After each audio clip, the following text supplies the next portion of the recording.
İddiyesi hal kılınmasa paylaşıklı olmaydı bu adamlarga, tanıgın olmaydı cemaatlerimiz. Bugünkü milletinin ruhinin ucunda sulğun faaliyetlerinin cansızlığının sebebi iddiyi hizmeti ve ruhanilikle saplaştırılmagan bu vazifini ülümaların beşte geçlik tesirden. Bu intayın çoğun boşluq. Doğru. Halkımızga fayda bo'lgan bo'lsa, ayrıqlarga tushib, jig'illar basak bo'ladi. Televizorga chiqsak bo'lsa, agar shu ish mush o'tlagan har bir jamoatga foydasi bo'lsa.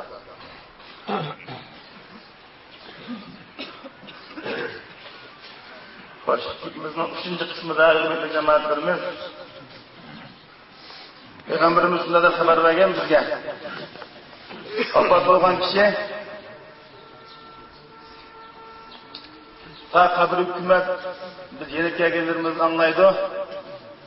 Hazır eğer salih olsa baldırak kabir hükümünde kaldıravatıdı. Eğer salih olmagan olsa hiç kime davatıdı. Şimdi ben ki marhumumuz hatırlayacağım. Bu kişinin ahlak faziletinde cemaat dua. Bu kişi üzerinden bardağı yedik aldırıp atmalıkta gap yok. Hem Peygamberimiz degендek bizning gaplarimizni anglayotganligimizda gap yok. Shu narsa bilan men maqsadlar bilan xo'shlashmoqchi. Alvida.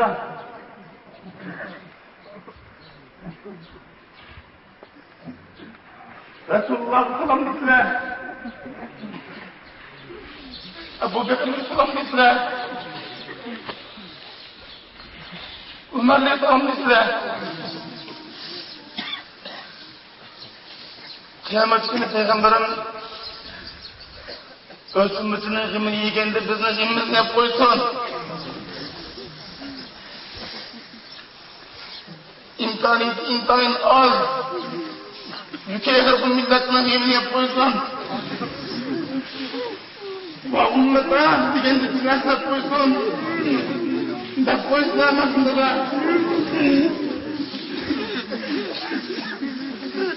Cenab-ı Allah bu uğurlar ümmetini tuğdusun anılarına.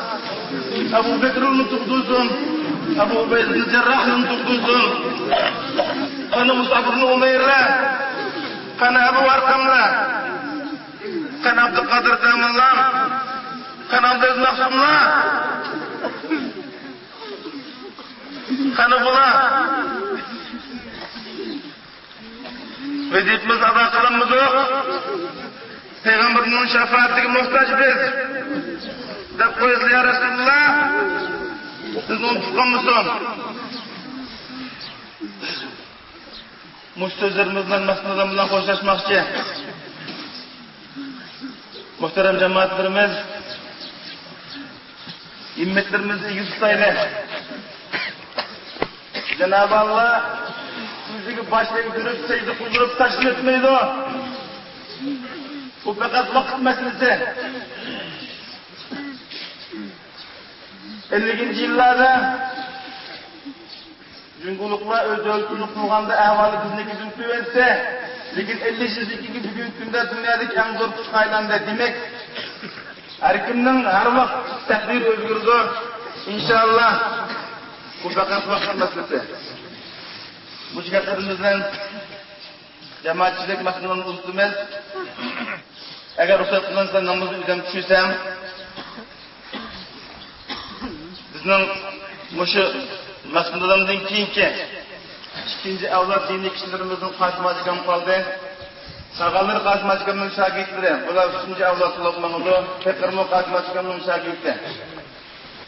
Eğer ustazın ruhsat kılınsa namazı üzerine düşürsem. وآخر دعوانا الحمد لله رب العالمين.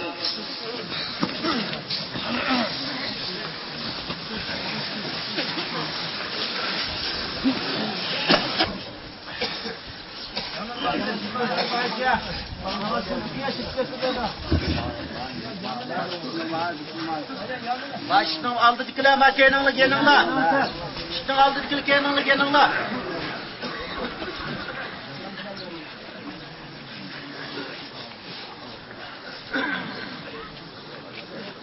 الله أكبر. الله أكبر.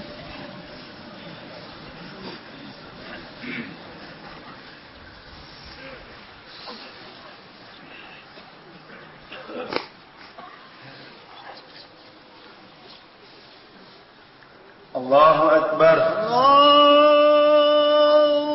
أكبر.